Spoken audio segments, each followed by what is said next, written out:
stage and see if I can follow the game from the top. Oh, yeah, so starting the rotation would be good. They haven't started yet, so if you go fast.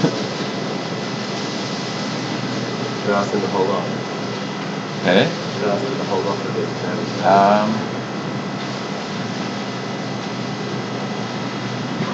I'll go check with the...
Just open YouTube and... Yeah. About that, but we don't have... Have you got that? Okay, hold on. No, you don't need Skype. I've done it so that you don't need Skype anymore. Oh, okay. Right. What I need, this should be mute. Alright, so this is working. Okay. Okay? Thank you. Alright. Because Skype was a bit late, so I took it without Skype now.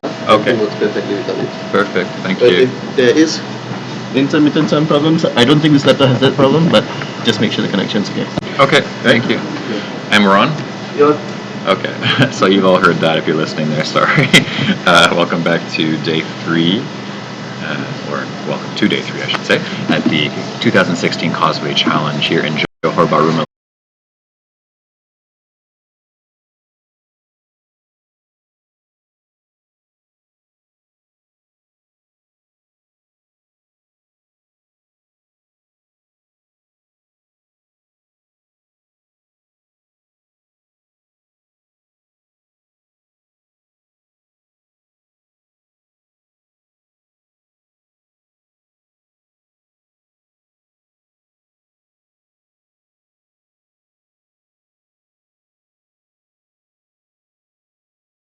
And Chris is just about ready on his end. He's going to get the chat fired up so that we can respond to...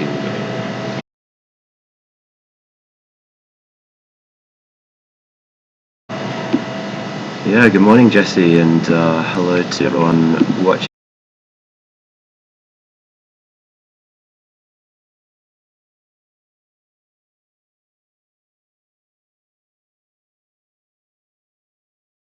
Today we're kicking off with a match between two wonderful champions in Nigel Richards and Mark Nyman. Nigel, by far the most decorated Scrabble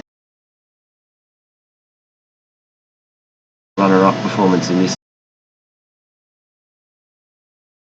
on the street. And I think that the two of them are just about receiving the instruction that they're good to go because we're on the air, so looks like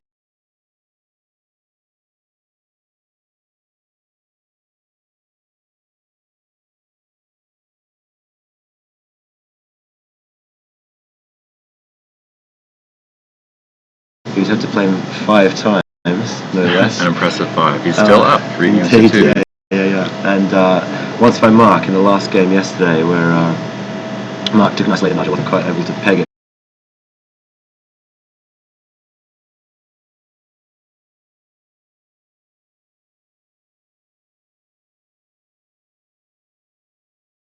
Made it, and of course Nigel equally impressively seeing it and leaving a lane on the left wide open and just taking points in the bottom right to block in the process. It was a great game to watch.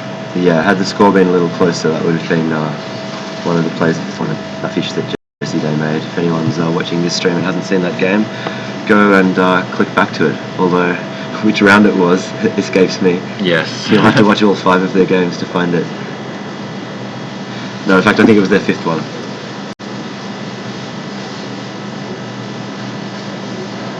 So as we wait for some information about this game to start coming through,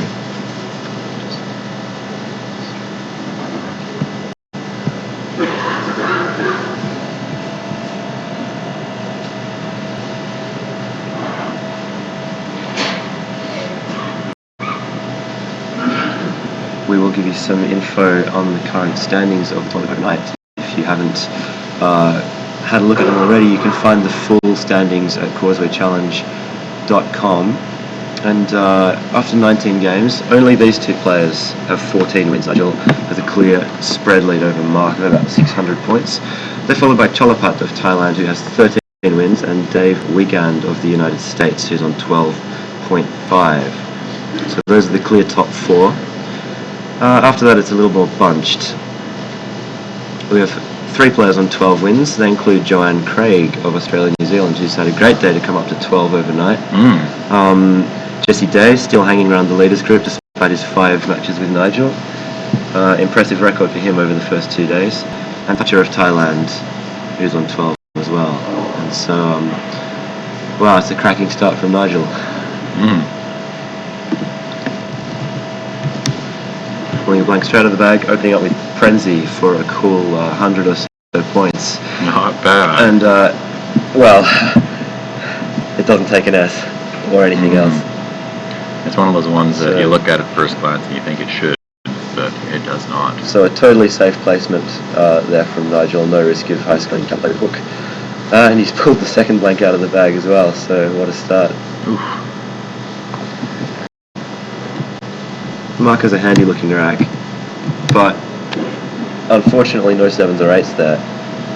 So he's going to have to make a bit of a balancing play, leaving himself with a bingo material in order to try and get back into this straight away. It's really hard to play from an instant 100-point deficit.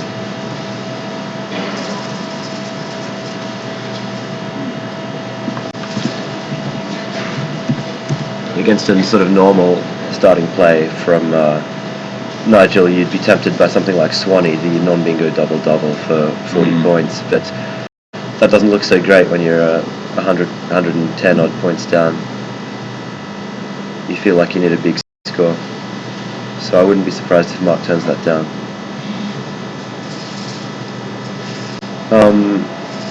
As we've been saying over the last 2 days, we in the booth are not using Quackle. We don't have a live Quackle in front of us to follow the game and find plays. We're just calling the game as we see it, which means that we're very likely to overlook things. So please jump in on the chat. Lots of players here and around the world are either following the games live or planning to go back and watch them later when they get after the tournament. And the interaction with the viewers on the feed is an important part of our commentary. So please feel free to keep the comments coming all day long.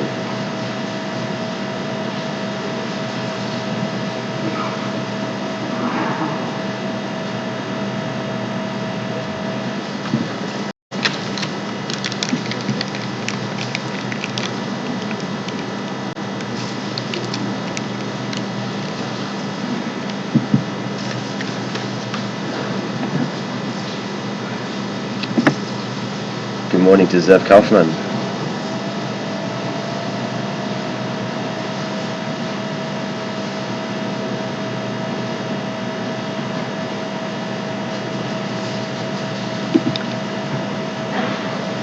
So no surprise at all to see that play from Mark. Just dropping the WA, keeping about the best 5-tile lead that he possibly could, and very importantly setting up a large high-scoring bingo alley over to the bottom left. I think it's a very good play, keeping the floaters open and trying to maximise the chance of a very high-scoring move to catch up with Nigel, either a double-double through that N or a 7 across from 15A, ending in very likely ES, which are the tiles in his leave. So that's an excellent positional play. Also takes a T front hook in case he draws that letter. So just to answer your question, there is nothing that hooks Prenzy. It looks like it should, but there is indeed nothing. Mark's drawn 4 different bonuses on his rack. Yeah, they're 4 now. They used to only be 3. I think they're still only 3. Really? Am I going crazy? Yeah, it's possible. Nigel, so we didn't talk much about his rack. He had the basically almost a bingo, but Jay was obstructing it, so he's just dumped that off in a two-tail fish effectively for 26 points. So it looks less like a fish than it actually is. That's not entirely unhelpful to Mark, because the 7 alley that he created actually doesn't fit the 3 7-letter words he has on his rack, but that Joe takes an S front hook, so we may well see him utilising that with Saracen on this coming turn.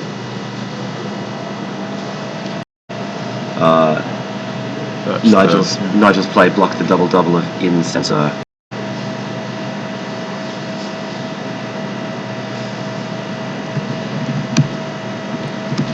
And of course, Persines off to the east is another possibility for Mark here. In fact, I think that may well be better than playing the S hook onto Joe.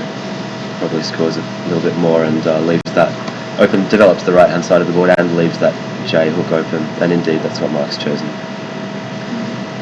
But he's going to get a bit of a shock here, because Nigel's going to come back with another blank bingo, and this one's going to have the Q in it. Oh. So, cracking start for Nigel. Got a choice of 2 bingos through that R that Mark has just dumped on the board. Unfortunately, the Q gets tripled in both places, in each word, requoted and rocade.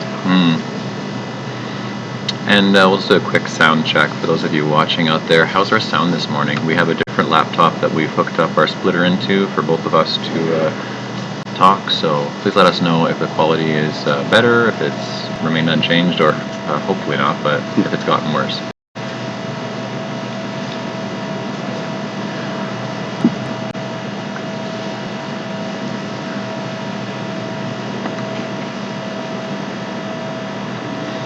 Yeah, Jackson, we have the same background noise as well. That's just buzzing that's in the room in general. Unless you're referring to something else, we are hearing the same thing.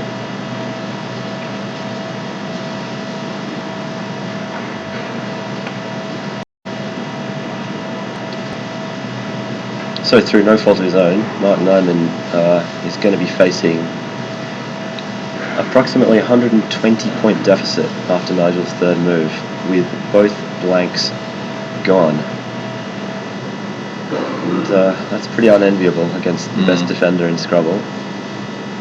He does have some opportunities. The board is highly open for bingos, and Mark's going to need that. There are at least 3 regions of the board where reasonably heavy scoring bingos can be played. Unfortunately, Mark is a turn or 2 away from utilising those. His rack has a couple of problems in terms of building a large comeback. Little too constricted with heavy tiles, and those heavy tiles don't seem to play off very fluently just on a quick scan of the board. The Y and the X in particular, you know, the average middle game would probably have better opportunities for those tiles than this does. And he's also a bit unbalanced, so to use that 15A slot, for example, he's going to have to balance his rack quite carefully and make sure that he picks up a couple of extra vowels to go with the more flexible of his consonants in the leave. He's also going to need to draw an S if he wants to use that E column.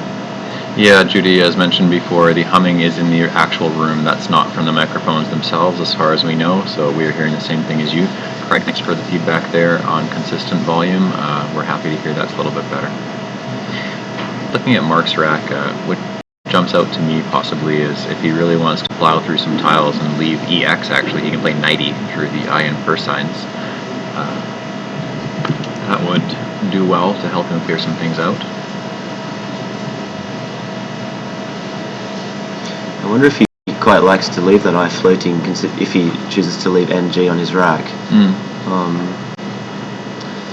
However, that might be investing a bit too much in only one of the bingo lines on the board, so maybe not the best strategy. Well, there's still 3 S's to draw. Yeah. Both blanks are gone, so show is very much an open bonus opportunity on the left side of the board. The bottom line is open that he created for himself, so there's no danger of this board being shut down in just one move. So I would say 90 is okay on that basis.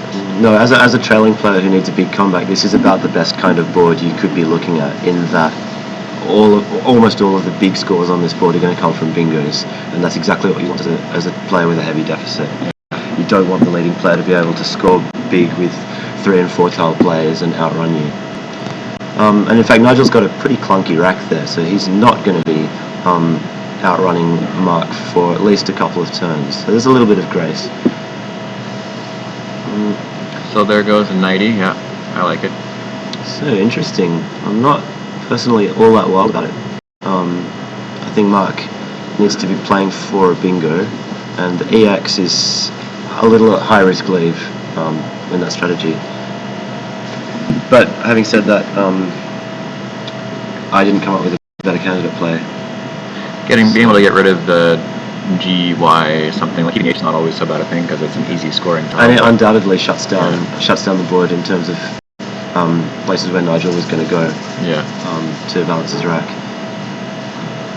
So there's still plenty of play in the position, I'd say, with the board this shape. And we wait to see what Mark draws, and if he does pull bingo up, well, it's going to play for 90 points, so it could be an even game very soon. Okay, well, we know there's GX in his rack, so no, and W, okay. So he's going to be stuck for a while. That's the kind of draw that you risked. Although, to be fair, DGRTW isn't going to help many leaves. No. So Nigel's moved already, and looks like a sheer balanced block. Yeah, I mean the leave's not great, but it's all about the board shape there. Creating that 2-tile run on top of the ENS just immobilizes that. Suddenly, what were two wonderful bingo lines completely immobilizes them vertically. No one's going to be bingoing vertically anywhere but on the leftmost 4 columns of this board for the rest of the game, unless they find something through US. Or if they're going to do an ick word down to the C and per signs. And it's nice to see how Nigel takes advantage of one aspect of Mark's previous move. So playing YU there was much less blocky before 90. And that N just poking up above the horizontal word made it much easier for Nigel to do that. That's not really a critique of Mark's play, it was just an unfortunate side effect of the move. So now Mark's got heavy consonants to try and unload again. It would have been nice if the W could have gone on N6 in some fashion, but I don't see a play that works putting the W there. Yeah, and after that exchange of 90 and YU, things look a lot less sunny for Mark. A couple of the bingo lines have gone, Nigel's rack has matured nicely, and he can score well with Dimple, for example, and keep the scoreboard pressure on, or can start to try and take out the high-scoring bingo lines with something like Impute across from 15A. They're both good players, very different in character, but either is credible. Meanwhile, well, I'm not very sure what Mark should try and do here. Something that comes out to me, I don't know if it, actually I'm almost sure it's not the best, but Grex at 15B is one option. It keeps a W, but it plays a few of the clunkier ones and scores something on a board where he's not going to score a lot of something, really no matter what he does. So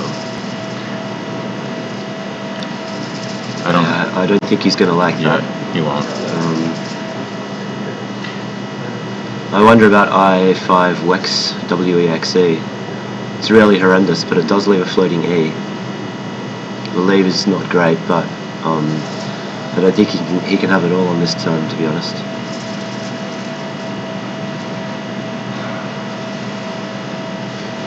Then again, WEXE with a play on row 6, Nigel can take out that new opening plus the S, the S opening onto Joe.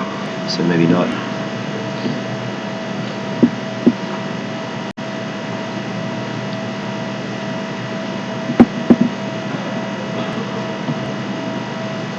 I almost wonder if a change is possible. Looks like he might be doing Grex. Yeah, gone for Grex. Wow, you have a good insight into Mark's mind this morning. You're doing better than I ever managed to.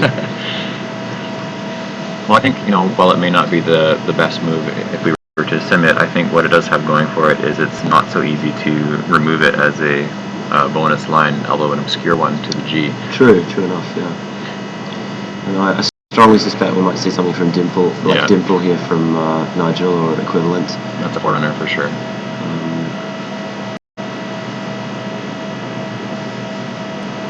He'll be able to tell that Mark's been a bit constricted and very likely isn't keeping anything too great. So he won't be too concerned about. He sees that Mark was forced to block the highest scoring bingo line on the board just to balance his rack. So Nigel's not too worried about a massive double-double right now. Yeah.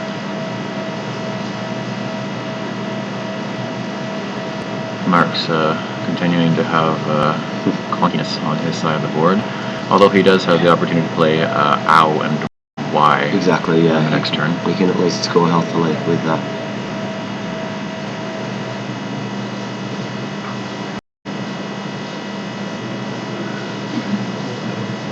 And there's still nothing Nigel can really do to easily block the show line on the E column.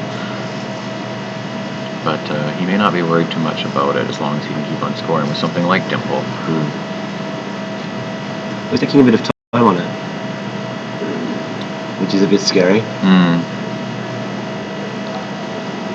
I'm so fascinated, as I've said yesterday, by the moves Nigel chooses to spend time on. He spent ages yesterday on one where he had either 0% or 100% chance to win the game. And Jason was talking about the Nigel algorithm going haywire when all candidate moves led to 100%. Oh, and here we go. Look, he hasn't done Dimple at all. Good felly. Interesting. What do you make of that one?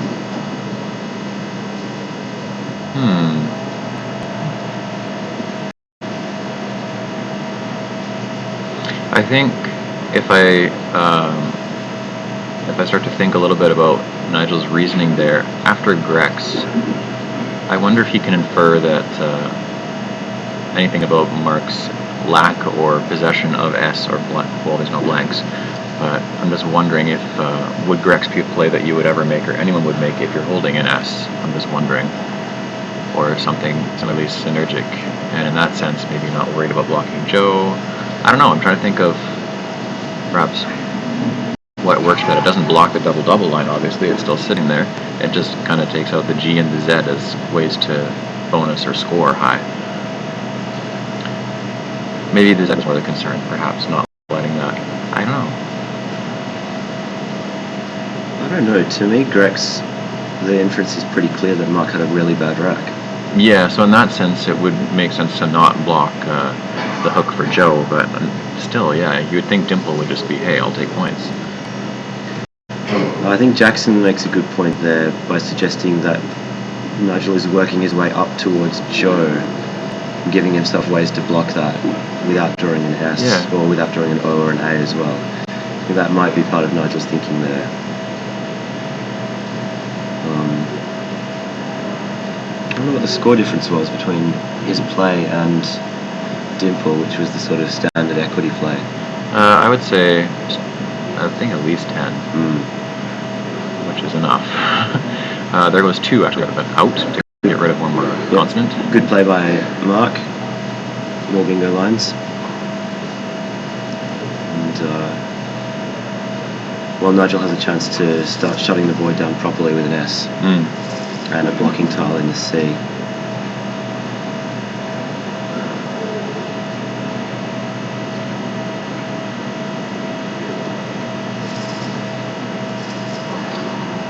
So interesting insight into Nigel's positional thinking there with that play of Putelli, if I'm pronouncing that correctly. Anybody know what that means? Is that word an important part of your life? Let us know in the chat. Perhaps Putellus. I'm trying to think of what the well, it takes an S. would be. Does it? Oh, it does? Yeah. Okay. Why don't you know that one? That is this side of the pond, I'm pretty sure. Same old excuse every time. I never claim to know all the words. But usually it's because it's from this side of the world.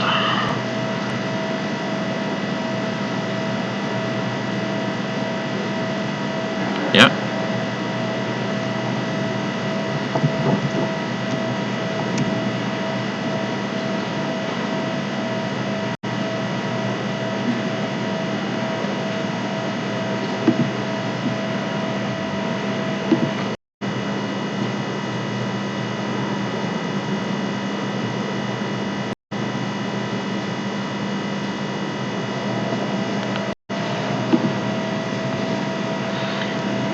Deific, yeah. So this time it chooses to take the scoring or play to the bottom right.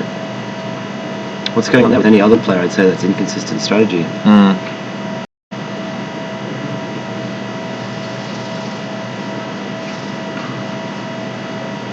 maybe he felt that his defensive plays were just too ineffective.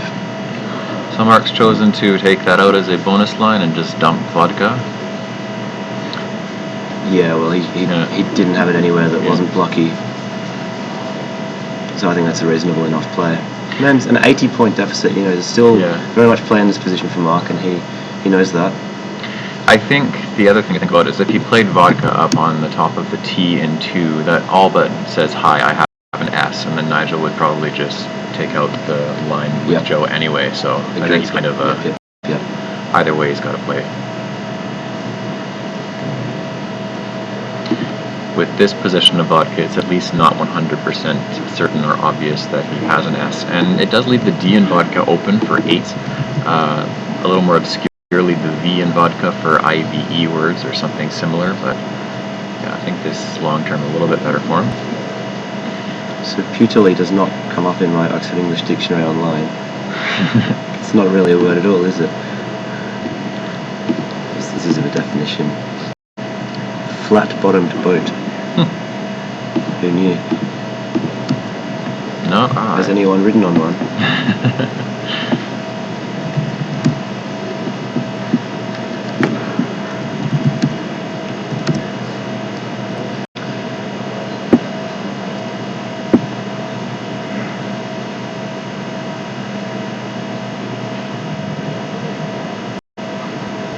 So as the clock's Nigel's is the one you can see on the left, ticking there with just 15 minutes left. Mark down to about 10, which is not actually too bad for Mark at this point in the game. I mean, he took was it like 4 or 5 minutes on an opening play? Yeah, one of the games it was we saw yesterday. over 5 minutes.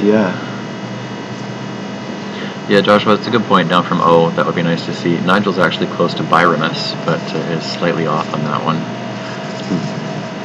Although in this position, I'm not sure if he would play it. It's a pretty dangerous rack there that Michael has, but he's now adopting what looks like an outrunning strategy. Yeah. I'm very interested in this. 2 outrunning plays in a row following what is clearly a positional play in futility. What's going on with that, guys? Has the board changed so much that Nigel would change strategy in this way? Is it warranted or not? Nigel has islands as a bonus on the next turn. He does indeed. So, they say no man is an island, but with Nigel sometimes. So it's going to be a good night for Mark Nyman unless he somehow stops Nigel from playing islands next turn, and that looks extremely unlikely. That ST line is almost certainly going to remain available.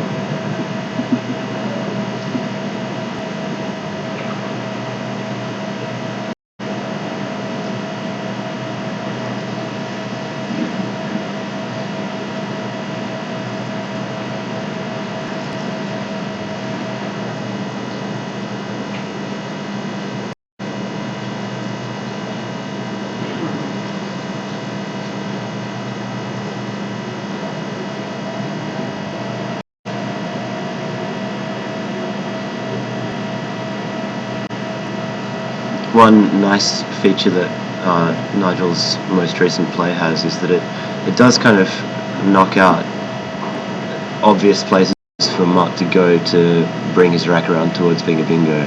Yeah. Especially the 3-tile play from 14L across to 14M. That's a really obvious place for Mark to dump 3 tiles off, which is now more or less totally paralysed. Those vertical words next to each other don't really suit any interlapping plays, and so Mark's going to find it hard to balance without damaging his big lines.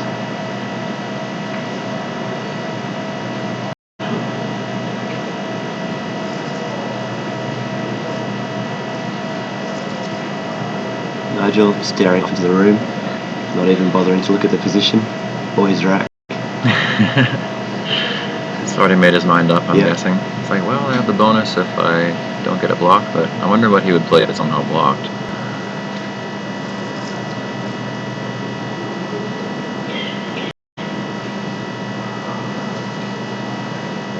I'm wondering what I would do in Mark's position here. I certainly wouldn't be liking my chances.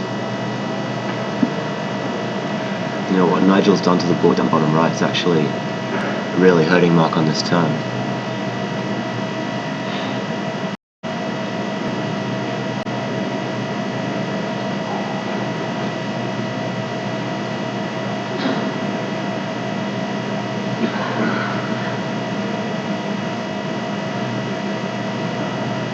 This is a fair one to spend some time on. Oh, absolutely. It looks like he's made up his mind. It looks like his hand's about mid-board, whatever he's doing.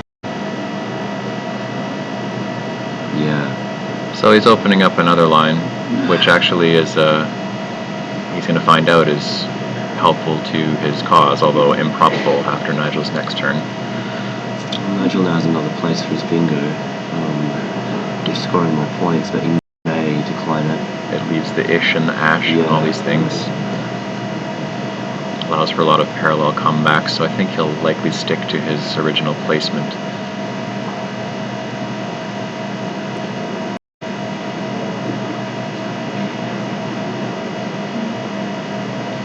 I'm looking at the bag.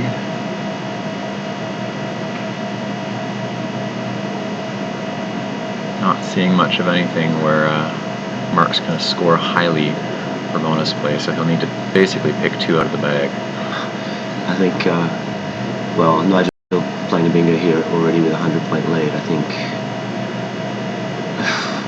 realistically, this game is over. There goes Islands. But Mark does have a 7, and it does play. So, well, let's see. Can he double and at least get some spread back? I don't think Nigel's going to have any difficulty defending against this unbelts. Interesting. He's gone for the slightly more volatile placement of Islands. Well, I guess the chance that Mark's actually going to bingo down that A column is very low, and that's really the only threat. True.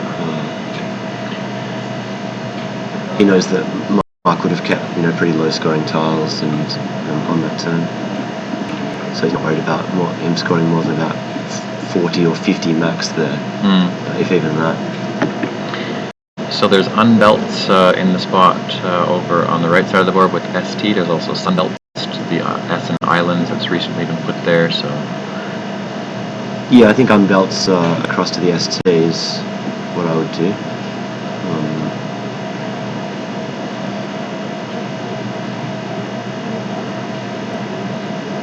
I think it maximises the chance of drawing something that scores decently as another bingo pickup. But even bingo is not going to win this for Mark. He's 173 points down.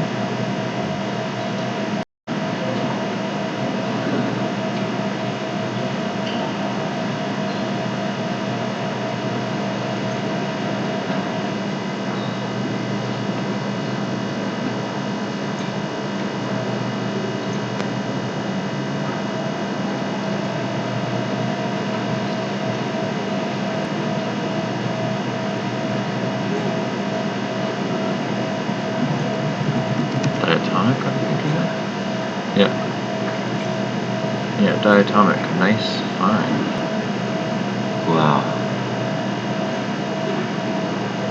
Sunbelts, yeah, as has been pointed out, if he does go for sunbelts off the S and Islands, diatomic would still be available.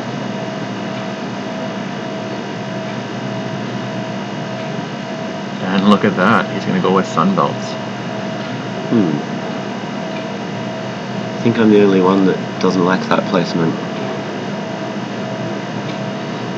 I think perhaps the thought with that is it gives him options for playing 8s plus 7s across the S, and if Nigel were to play up to the triple from the T and sunbelts, then it's not so easy to block the board, but in this case it's just going to hurt, as Nigel has a perfect spot for diatomic.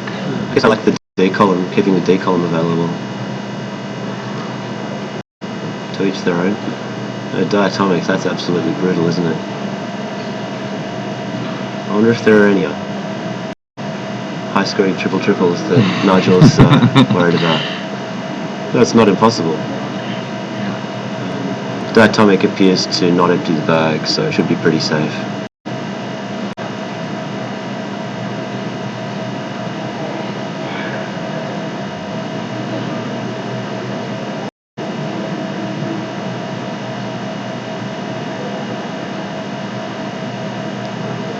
Just wondering about, say, an ING which also has an F in it.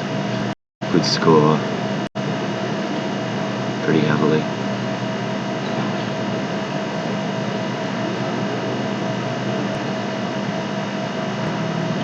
Mark's got 4 lie on his rack, yeah. Nigel goes for it. Kenji, you're mentioning the audio. Can you let us know what the specific difficulty is? Kenji, that buzzing you're hearing is not a product of the computer or the microphones itself. There is actually buzzing in the room in the background, so I'm guessing that's being picked up somehow on this. We have no control over turning that buzzing off.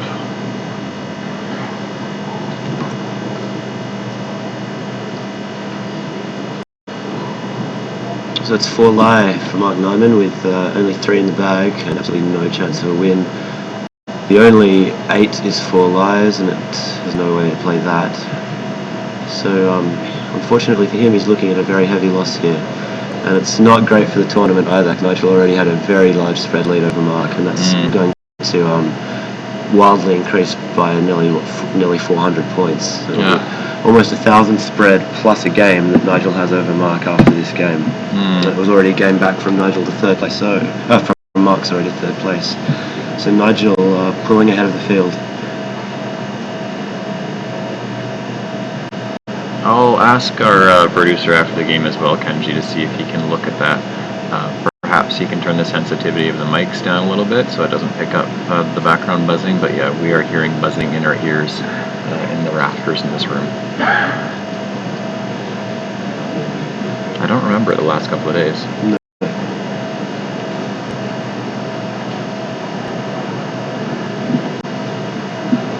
So a brave effort from Mark to try and play himself back into this game, and there were a couple of moments where it looked like it might be possible. Nigel's firepower was way too great, and the advantage of getting Pranzi and Rocade in the first 3 moves was basically insurmountable. I was very intrigued by the Putelli play of Nigel Richards, and thought we had some nice creative suggestions, especially from Jackson, about why he went there. I think relatively few players would have considered that. Almost everyone would have just smacked down Dimple for about 45 points and been very content with their huge lead, despite the UT lead. Then Nigel was able to adopt an outscoring strategy over the 2 turns after that, which also took out lots of the attractive balancing places on the board for Mark. And with Putelli on the board, he was able to access that bingo line onto Joe if he needed to, as Jackson observed. So maybe it was a very good bit of board management, and an extremely advanced one at that. I think if anyone's looking for a lesson from this game, it's on that play. Mark blocking his own bingo line with Grex may have been forced. To me, it was a very unattractive move, and I would have thought long and hard myself before committing to it. That's not a criticism of it. It may well, as I say, have been a forced play. But his opening play of WAE was very, very good in response to the huge bingo from Nigel.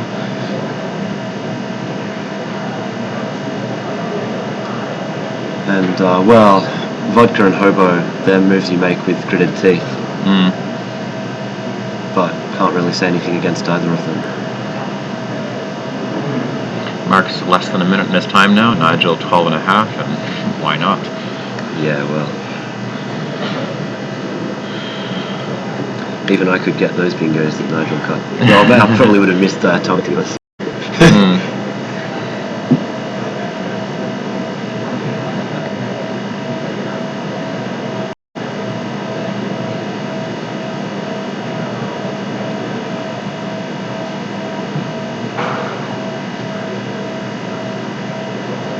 He's fishing for Foadary, as Craig has suggested, just in case it somehow remains unlocked. He's going to be unpleasantly surprised, as all 4 A's are already on Nigel's rack. Well, to be honest, that's not the right play. Yeah, it's against Nigel. Against another player, or against a far lesser player, absolutely. You know, maybe they'll phony. But There's no way that Nigel, if you know, say Nigel doesn't have all 4As, there's absolutely no way that he fails to block Fodery. No, there's just no way. So why sacrifice the spread? It might just be desperation, because he would well know, with, as you mentioned, the huge spread difference and win difference. This basically is deciding. Not officially deciding the tournament, but you know, it's Jesse Matthews is calling the tournament less than halfway through. No, I'm just saying, like, in terms of him building a lead and all that, this is pretty pivotal. So perhaps that's why he thought maybe it's time to try. Kenji says, honestly, whenever someone does something like this, I always feel slightly insulted, and I mean, I wouldn't be taking it personally if I were Mark's opponent, but I do agree that it's a very futile play, and he should be playing more sensibly. You know, give the game up at this point. You're playing Nigel Richards. He's never been known to make a mistake like the one you seem to be hoping for. Yeah. So you know why.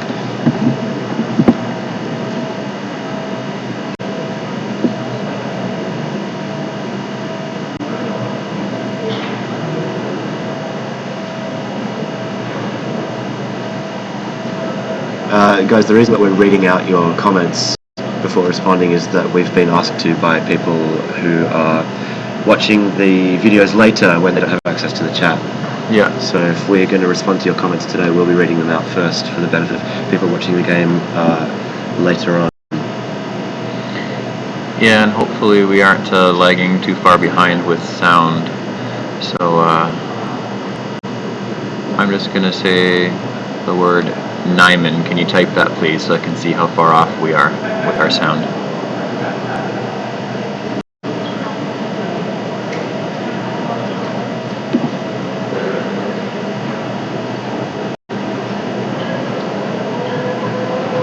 It's about 10 seconds. Okay, that's not bad. That's about a 10-second delay. 15 for Zev. Nigel doesn't even care. Holding 4As. Just playing his own game.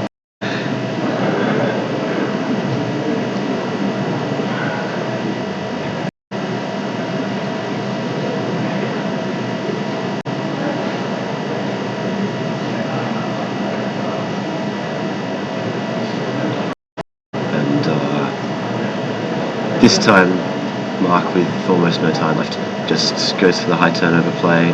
An easy out in 2 for him if when he gets his next turn, assuming that there's no out for Nigel, which there might be, but I don't see it. The L was the obvious tile for an out play with those 6 lows.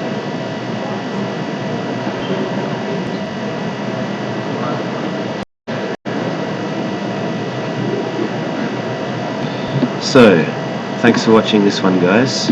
Big win from Nigel Richards, so he's going to be well and truly on top, moving into round 21, and I can tell you that,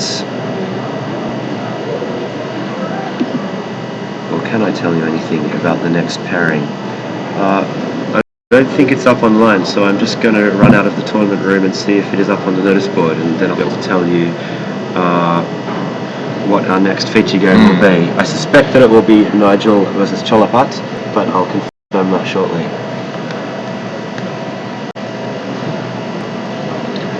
Nigel has gone for Angulus from 01, so to answer Josh's question earlier, yes, it would be fun to see a play from 01, but comes at this point late in the game.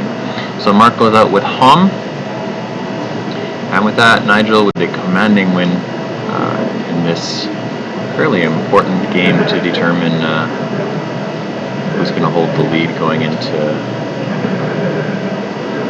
just about the second half of the tournament. So Nigel's going to have a plus 1,000 spread, well clear of the spreads of those below him. So Nigel will be at 15 wins, Mark at 14. Cholapat and Dave Wiegand were playing. Cholapat was at 13 wins and Dave at 12.5. So if Cholapat were to win against Dave, then he would be at 14 wins as well as Mark, and Cholapat would be in second, because his spread would certainly be higher than Mark's, and that would put Nigel at 1, Mark at 2, and Dave at 3, with Chalapat further down. So the question is just which of the two are in second, but likely Chalapat playing Nigel. We're going to hear from Chris, who's just come back. That is correct. It's Nigel Chalapat in the next game. So a new figure on table 1. We haven't seen Chalapat yet from our booth, so that's really good. It's nice to see. With the King of the Hill, we're seeing a lot of repeat pairings on table 1, so I'm excited to see someone new. But I've not seen much of Chalapat in action. I've played him very seldom over the years, even though he's been around a while. And we'll be welcoming him to the toughest assignment in Scrabble, a live board 1 annotation against Nigel Richards. And let's see how he goes. So far, so good, given he's been consistently in the top 10 in this tournament, just kind of bouncing around a bit and finally moving up to just about the very top. So we'll be back here shortly in Johor Bahru, looking to go at past local time. That's in about 8 minutes, so we'll just quickly sign off and be back next round. Until then, Jesse and Chris going.